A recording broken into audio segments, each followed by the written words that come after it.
Arilla was standing on a knoll right in front of Lix's house. Well, calling it a house might have been an understatement. It was more of a massive cave carved into an impossibly high mountain that dwarfed even the colossal giants of the planet. But for an axolotl like Lyxe, it was a perfect fit.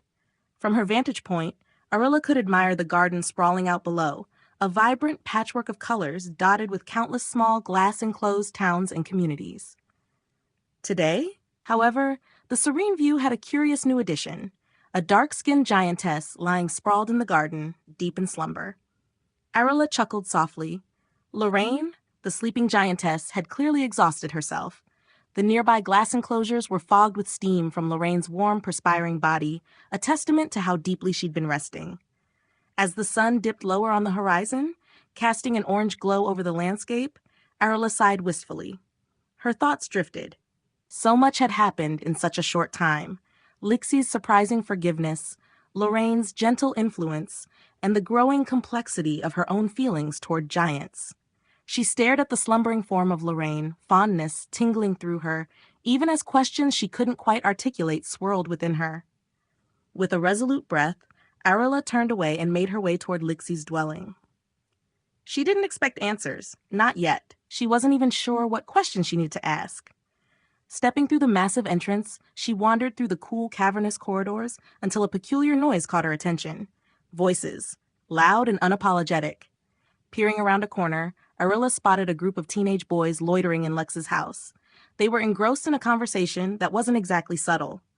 "I don't get it. She's gorgeous." "Right? So powerful and sexy. Wonder if she'd ever go on a date with someone like me." "With you? Bro, her toe wouldn't even give you the time of day." "Shut up, like you're any better." Guys, you think she sleeps in clothes? Maybe we should, check. And if she doesn't, what if we take a pic? For science." "Great idea. Oh, crap. She's here." The moment they noticed Arilla, their laughter died, replaced by a panicked scramble as they bolted out of sight. Their awkward retreat left Arilla stifling a laugh. Some things never changed. Planets, civilizations, or eras. Teenage boys were always the same. She shook her head with amusement and continued on her way. The bedroom was quiet and vast, half-natural cave and half-constructed walls, with a large pool dominating its center. Arilla spotted Lyxe lying at the bottom of the water, still and serene. Arilla hesitated, standing by the edge of the pool, watching the giant axolotl woman's tranquil form. She wanted to talk, to understand the source of her confusion and unease, but Lixie was clearly in deep sleep. "Lixie! Lee!" Arilla called softly. There was no response. Maybe jumping into the pool would wake her? But as Arilla leaned closer to the water, the depth seemed bottomless, and the thought of diving in made her shiver. Waiting seemed the better option. As Arilla let her thoughts wander, the water began to ripple. The ripples turned to waves, and soon a massive figure began to emerge. Lixie's face broke through the surface first, her sharp teeth gleaming as she yawned, her tongue stretching lazily. A faint but warm scent wafted over Arilla as Lixie blinked sleepily. The sight left Arilla blushing, her heart thumping as she took a step back, instinctively standing straight. "Hey, Lixie!" Arilla called out, her voice trembling slightly. Do you think we could talk for a bit?" Lixa smiled down at her with a relaxed expression. "Of course," she said, her voice gentle. "I'm still waking up, though. Do you mind if I stay in the water for a while longer? It's so warm and soothing." Arilla nodded quickly. "No, not at all. I wanted to thank you. Remember when you introduced me to Lorraine and her daughter? She paused, her blush deepening as she fidgeted with her arm. "I actually really enjoyed that time. Lorraine is amazing. And, well, I think I kind of liked being so small around her. Even when it meant being under her enormous foot." The words tumbled out before Arilla could stop them. Her blush deepened as she looked away, avoiding Lex's gaze. The axolotl giantess tilted her head slightly, a soft chuckle escaping her lips. Lixa smiled gently. "Ah, so you don't dislike all giants. Seems you just hadn't met one you could actually like," she said with a faint trace of sorrow in her voice. Arilla sat down again, dipping her feet back into the water and taking a deep breath. "But there's something I don't understand. Why did Lorraine crush millions of people? What was the point?" The axolotl giantess sighed deeply. "Ah, you see? Lorraine enjoys the feeling of overpowering tiny beings like you. She relishes the fear and revels in the control. While I understand that feeling to an extent, Lorraine takes it, pun not intended, a step further.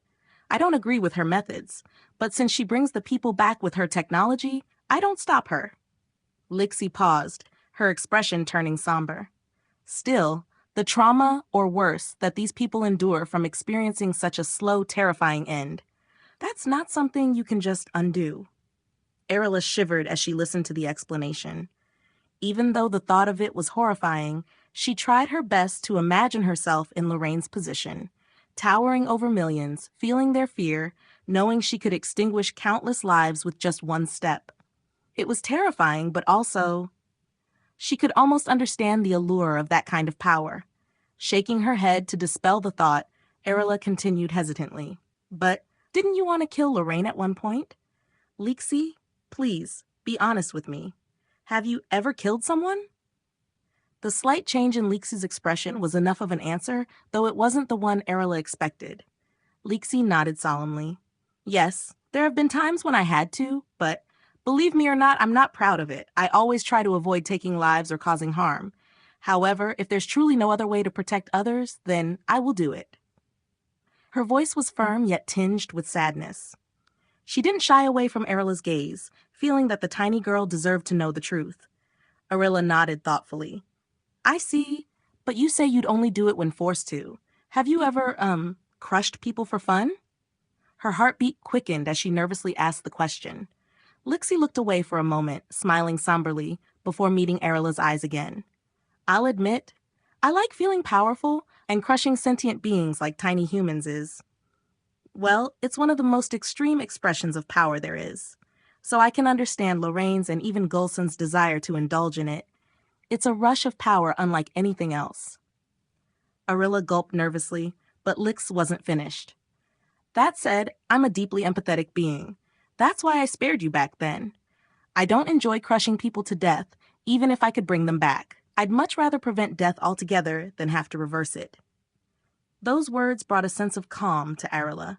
She nodded, feeling a bit reassured. Thank you. If I may, could I ask one last question? She hesitated, not wanting to pester the giantess, but her curiosity got the better of her. Lyxe stretched her arms and nodded with a warm smile. Of course. The longer I can relax here, the better. What do you want to know? Arilla hesitated, but finally asked.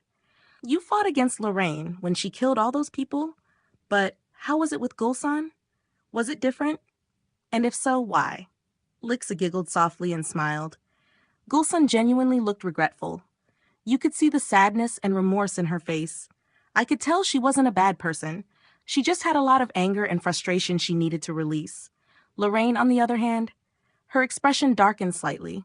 She had pure joy in what she did. She didn't just kill people. She enjoyed it.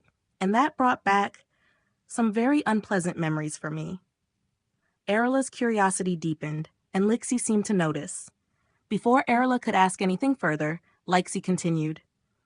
There are so many worlds out there, Erla, and I've met plenty of giants and monsters who were truly ruthless. They destroyed entire planets, wiping out civilizations for no reason other than the thrill of it. Some of them didn't even have Lorraine's excuse of restoring life afterward, just pure malice and destruction. The axolotl giantess paused, her expression growing sadder and angrier. I remember one blonde giantess I encountered long ago on another planet. That woman, she thrived on tormenting tiny people, giving them false hope before killing them mercilessly. The joy she took in their suffering? Lixie clenched her fist. I tried to stop her, but I failed. I still mourn the lives lost that day. When I saw Lorraine doing something similar, all those memories came rushing back. It fueled my fury. I wanted to make sure it would never happen again. She sighed deeply, her towering form radiating both power and sadness. Arilla listened intently, feeling as though she were witnessing a piece of Lixie's heart laid bare. For the first time, she felt like she truly understood where the giantess was coming from. Arilla closed her eyes and reflected for a moment after hearing the tale. A small smile formed on her face as she gazed up at Lyxe. You know, it's still hard to believe Lorraine has such a dark side. Honestly, I always thought you might have one too because, well, you do sort of look like a monster. Her nervous giggle and flushed cheeks gave away her embarrassment. Lyxe raised an eyebrow, a flicker of irritation crossing her face. "A monster, huh?" she murmured, her tone playful yet teasingly stern. Then an idea sparked in her mind. She leaned down and opened her massive, glistening maw right in front of Aurilla. "Come on in," Lyxe purred mischievously. "Think of it as a punishment for making me relive those painful memories." Aurilla froze, her body trembling, but she could sense there was no malice in the giantess's demeanor. Having spent this time with Lixie and hearing her stories, Aurilla felt a growing sense of trust and, oddly enough, curiosity. Taking a deep breath, she stepped into the humid abyss of Lex's mouth. The moist warmth enveloped her immediately. Her voice wavered as she spoke. "You know, these teeth are really sharp and huge. You'll be careful, right? I'd be lying if I said I wasn't scared." Lex's heart fluttered at the timid confession, and a grin spread across her lips. "That's exactly what I like to hear," she teased. Her mouth closed gently, trapping Aurilla inside. With a mischievous glint in her eyes, Lixie began toying with her tiny friend. Her tongue pushed and rolled Aurilla around, pressing her against the roof of her mouth and even pinning her briefly to her teeth. Aurilla squealed as she was tossed about. The slimy surface of the giant tongue coated her completely in saliva, and she couldn't escape grazing against the massive, thawed, razor-sharp teeth. The damp, muggy air and faintly fishy scent inside Lyxe's mouth were far from pleasant, but Aurilla endured it. After all, what choice did she have? Eventually, things settled. Aurilla found herself lying beneath the heavy, undulating tongue, which rested over her like an enormous, drooling blanket. Hesitantly, she broke the silence. "Okay, I know how you feel about crushing people yourself, but how do you feel about Lorraine or Golsign crushing people?" A low, contemplative hum echoed from the depths of the maw. I don't want to see it at all. It brings back too many bad memories. So I try to avoid going on rampages with them. But tomorrow. Tomorrow? Aurilla tilted her head, surprised. "You'll let Lorraine crush people even though you don't want to see it?" Lyxe carefully nodded, shaking Aurilla slightly. "It's for a good cause. I'm going to help train Lorraine so she can avoid crushing people unnecessarily, even without an active bracelet." Aurilla's eyes widened in realization. "Wait, does that mean you turn off your bracelet too?" The nod was slower this time, more deliberate. "But doesn't that mean you'll end up crushing people too?" Aurilla's voice faltered. "Maybe a few," Lexi admitted softly. Aurilla was stunned, struggling to reconcile the kind, caring giantess she had come to know with this revelation. Silence filled the cavernous space until Lixie spoke again, her tone soothing. "Don't worry, Aurilla. Everything will be fine. Why don't you come with us tomorrow and see for yourself? I think you'll understand better once you do." Though hesitant, Aurilla's curiosity got the better of her. "All right, I'll come with you." Lyxe's grin returned. "Good, but reminiscing and talking about all this has made me tired. I think I'll sleep now. I hope you don't mind staying in my mouth tonight." Before Aurilla could protest, Lixie had already settled into her watery home.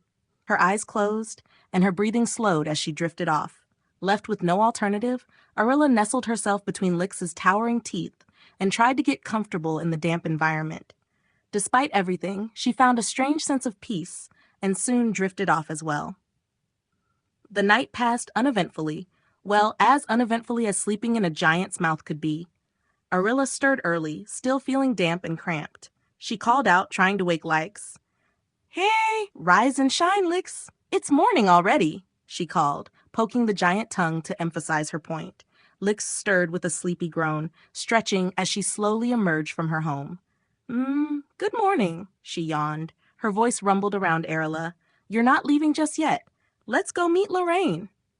As Lyxe stepped outside, Aurilla caught a glimpse of the ground through the giantess's open mouth. To her amusement, Lyxe had unknowingly stepped on a few teenagers who had been sneaking around her home the night before. Aurilla giggled to herself. "Serves them right," she thought. Once outside, Lyxe basked in the sunlight, stretching and smiling as the rays warmed her skin. Aurilla, meanwhile, shielded her eyes from the sudden brightness, grateful to finally escape the darkness of Lyxe's maw. It was going to be an interesting day. The path to Lorraine, who also seemed to have woken up recently, was short and smooth. Aurilla couldn't help but blush a little.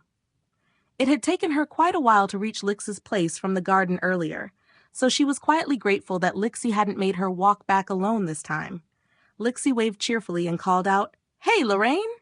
Her voice caught the attention of the still half-asleep dark-skinned giantess, who turned around groggily, yawning as she waved back. "Oh, morn." "Yawn! Morning, Lix. Something happened?" she asked with a weak smile. Lixie nodded eagerly. "Yup, I have a surprise for you, and I think it'll wake you up too." Lorraine chuckled softly. "All right, lead the way. But, her gaze drifted to Arilla, raising an eyebrow in curiosity. "Why is she in your—" Lix shrugged casually. "Oh, Arilla. She came to me yesterday, and I just didn't have the heart to send her back. So I found her a place to spend the night." Though still confused, Lorraine decided not to pry. She shook her head lightly and asked, "Oh, right. Is Tina coming too?" Lixa nodded and gestured for everyone to follow her as she led the way. After a short walk, Lix opened a portal to another world, motioning Lorraine to step through. The towering giantess complied without hesitation, emerging into a vast, futuristic metropolis. The skyline stretched endlessly, glittering with high-tech marvels. For Lorraine, the city was a familiar sight, but she still didn't understand what the surprise was. Lixie deactivated her bracelet and reached for Lorraine's, turning hers off as well. The giantess frowned slightly, clearly confused by her friend's actions. After all, these bracelets were meant to be active for a reason. "I just want you to have fun," Lyxe said with a playful grin. "But I have one condition. Try to crush as few people as possible, all right? Flatten the city if you like, but spare as many as you can. Step on them carefully if you have to." Lorraine tilted her head, intrigued but puzzled. Was this some sort of challenge? An experiment? Lixie continued explaining. "It's not as hard as it sounds. For example, your heels are the hardest part, so place them down first in a clear spot before finishing your step. Try not to balance on one foot unless you absolutely have to. Spreading your weight helps reduce casualties where people are gathered more densely." The explanation reminded Lyxe of techniques Rung had taught her years ago, and she smiled fondly at the memory. Lorraine, however, seemed skeptical. While she understood the logic, applying it felt daunting. She watched as Lyxe began her rampage, stepping on buildings and scattering crowds beneath her soles. The sound of crushing metal and terrified screams filled the air. With a shrug, Lorraine decided to join in. But unlike Lyxe, she showed little restraint.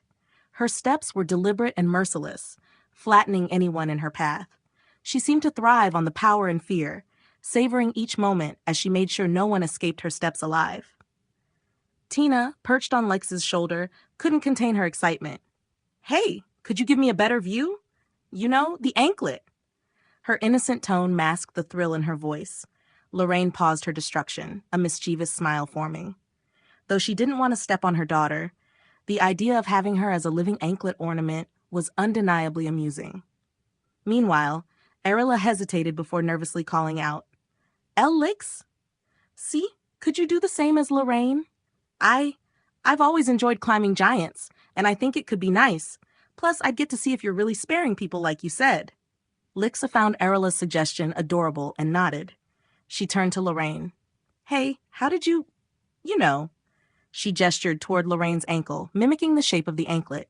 Lorraine sighed in relief, glad Lyxe wasn't upset with her behavior. "Oh, this?"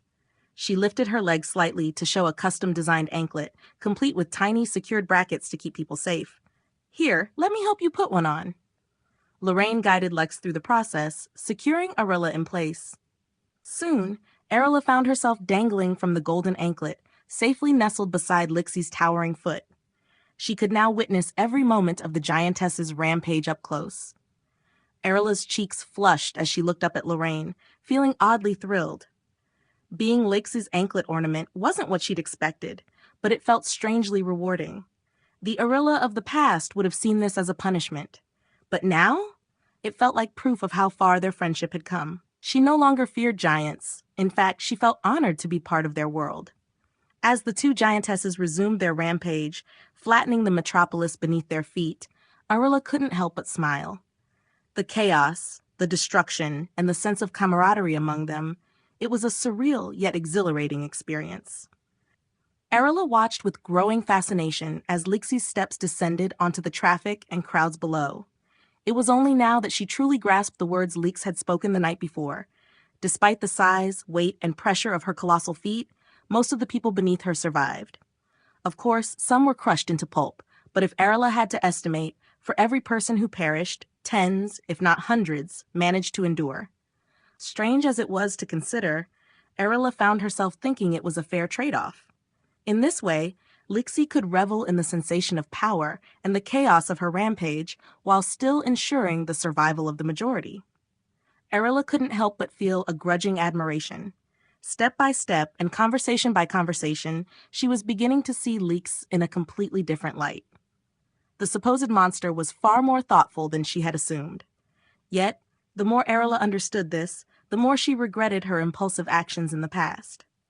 Mistakes were part of being human, but not every mistake nearly results in the death of someone as significant as Lixie. On the other side of the city, Lorraine's approach was noticeably different. Beneath her dark, slightly sweaty soles, most people were being crushed outright, with only a handful managing to survive. Lixie occasionally glanced at Lorraine's methods and noticed she wasn't applying the techniques they had discussed. Still, Lyxe decided to offer her guidance. "Lorraine," Lyxe called out, stepping gracefully forward to demonstrate. "Try to use lighter steps. You don't need to press your full weight to flatten a building, just enough to cause destruction without unnecessarily crushing people. And don't linger in one spot too long. It can cause more casualties than you realize. Watch this." She took a few delicate yet impactful steps, showcasing her technique. Lorraine listened intently and tried to replicate the movement. She quickly realized that by lightening her steps, the level of destruction to the structures remained the same, yet far more people survived and clung to her sweaty soles. It dawned on her that she had been using excessive force. Tina, observing from her perch on Lorraine's anklet, smiled as she saw the growing number of survivors sticking to Lorraine's feet. Lorraine herself smiled back, feeling proud of the improvement. Lyxe, too, looked pleased. While she didn't expect Lorraine to save most of the people just yet, this was progress, and it was enough for now. The two giantesses continued their cheerful rampage, though Arla couldn't help but notice a curious pattern. While some people were inevitably crushed underfoot, it became apparent that others weren't even trying to escape. In fact, many seemed to run deliberately toward Lixie's or Lorraine's feet. There were no screams of terror, no signs of mourning for lost loved ones, only laughter and smiles, as if this were nothing more than a game. Tina noticed it too. Dangling from her mother's anklet, she saw a massive crowd gathering. Rather than fleeing, they surged forward, willingly placing themselves under Lorraine's sweaty foot. Some were flattened instantly into red smears, yet more continued to follow. Tina found it strange and unsettling, even though she could understand the peculiar appeal. Lorraine began to notice as well. While she wasn't particularly bothered she was having too much fun, her curiosity was piqued. "Why aren't they running away?" she muttered to herself. Arla's curiosity got the better of her. "Lyxe," she called out. "What's going on? Why are they acting like this?" Lyxe blushed and giggled. "I think someone else can explain it better than I can. Hold on." With a mischievous grin, she stepped carefully over several districts, tearing through the cityscape to reach the government building.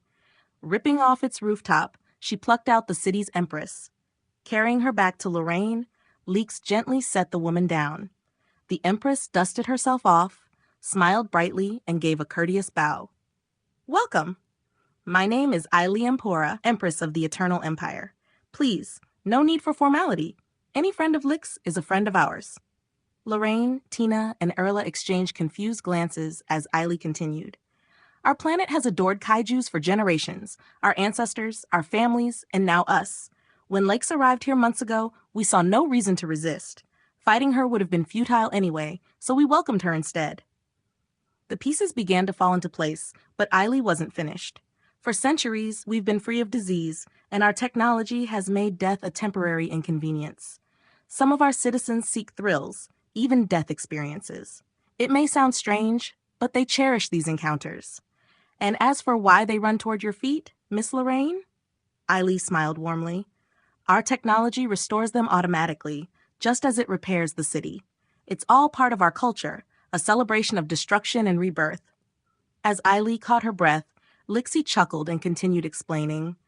That's why I thought this city would make the perfect training ground and ultimate playground for kaijus and giants. So, I asked the Empress if I could bring some friends along. She smiled mischievously, pausing for dramatic effect. Eileen quickly chimed in, her excitement reignited. When Lyxe proposed the idea, I didn't hesitate for a moment.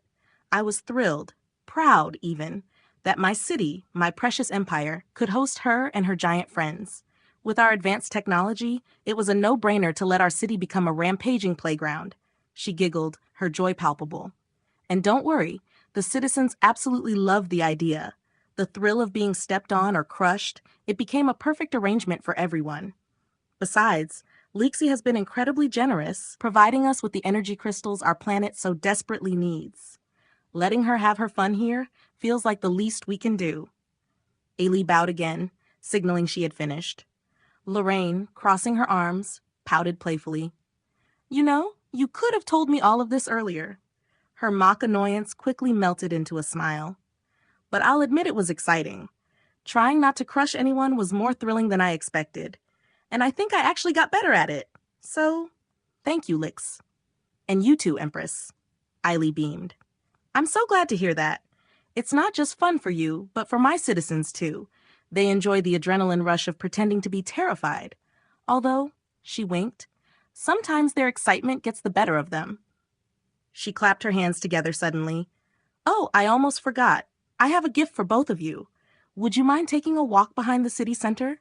You remember where the big open plaza is, Lyxe? Lyxe nodded, gesturing for Lorraine to follow. After a short walk, they arrived at the plaza, which was filled with a massive cheering crowd. Tiny voices called out excitedly, Let us help! Yeah, take it easy. We'll handle the cleanup. Pretty please? Ailey gestured grandly. Take a seat and relax. These wonderful citizens want to clean your feet after all your hard work, bloody or not, violent or not. It's their way of saying thanks. Her tone was cheerful and filled with pride. Lorraine and Lyxe exchanged amused glances before shrugging. Lorraine blushed slightly, admitting, Come to think of it, why not?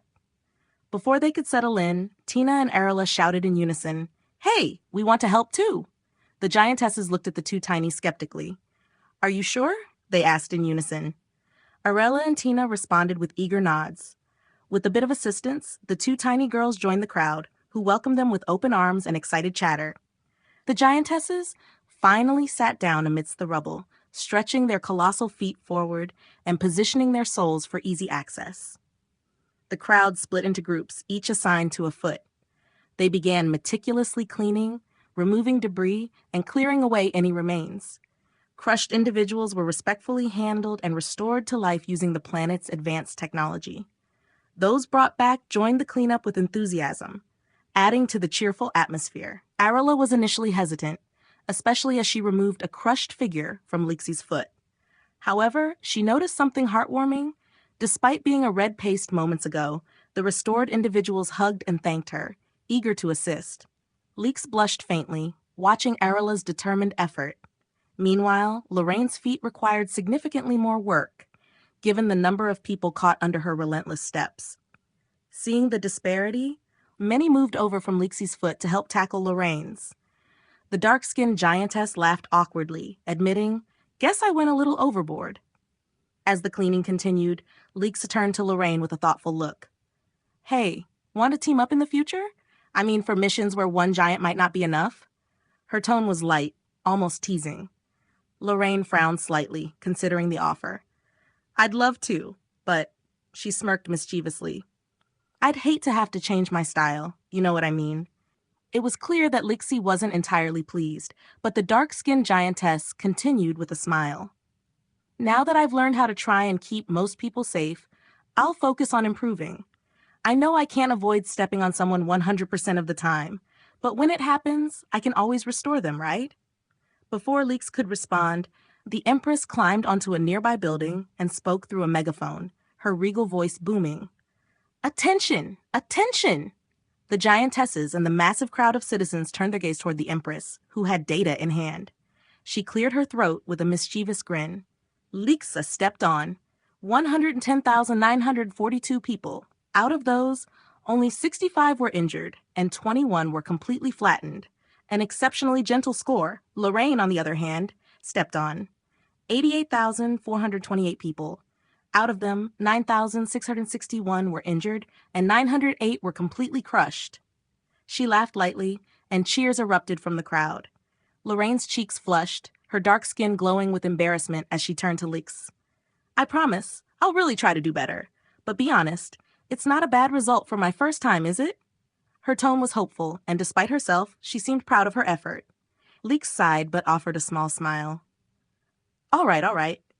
I'm not saying I like your methods, but I suppose someone has to keep an eye on you while you learn. The two shared a giggle, and the tiny citizens returned to their cleaning efforts. Meanwhile, Arilla found herself lost in thought, gazing up at Lyxe's towering feet. The world around her felt surreal, a place of contradictions where destruction was mingled with care and camaraderie. Even though Lyxe had crushed a few people today, it was evident she was uncomfortable with it. She truly tried her best to avoid harm. Arilla thought about the statistics the Empress shared. Lyxe's numbers were vastly better than Lorraine's, but Arilla sensed that for Lyxe, even a single injury was one too many. Respect for Lyxe blossomed in Arilla's heart. She realized how wrong her initial hatred for giants had been. Instead of trying to understand them, she had allowed her fear to blind her. Now, she hoped for a chance to ask Lyxe more about her life, her adventures, and the values that guided her. Blushing, Arilla shook her head to clear her thoughts and called out, Hey, Lyxe, could you, anklet time? She trailed off, embarrassed to say it aloud. Lyxe blushed as well, chuckling softly. Of course, she replied warmly. She bent down, carefully picked up Arilla, and gently attached her tiny companion to the shimmering anklet around her foot. Tina took a little longer, helping the crowd clean Lorraine's feet completely, but once she finished, she smiled brightly. Ready? Lorraine reached down and secured her tiny daughter to her anklet as well. The Empress and the crowd waved enthusiastically, their cheers echoing through the city. Goodbye, thank you for coming. Please visit again soon. Lixie turned and waved back. We will, until next time. Lorraine followed, her cheeks still tinged pink. Goodbye, everyone. Thanks for the wonderful experience. And with that, the two colossal women, accompanied by their tiny anklet companions, carefully left the city. Their towering forms moved gently yet powerfully, leaving behind a world that eagerly awaited their return.